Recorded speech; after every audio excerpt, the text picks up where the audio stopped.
Mayong buntag sa tanan o karon Thursday na pod and we are going to pick up their fur baby sa atong client diri karon. So guys, unsa gid ang importance sa grooming? So guys, actually one of the importance sa atong grooming is makaayo yun sa mga skin and coat sa atong fur baby pag regular ta nagapag-groom.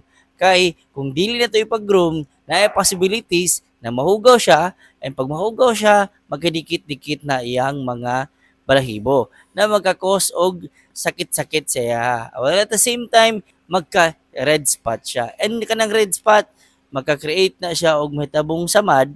At the same time, kana na samad, mudako, egg can also invite ticks and fleas. So, possible magkakuto siya, guys. And the ticks and fleas is very hard to get kung naay mga bulbuhol kay makatago ang katong mga tick and flea sa iha mga bulbul. So that is the reason why grooming is very important. So guys, kumpleto na sila tanan no.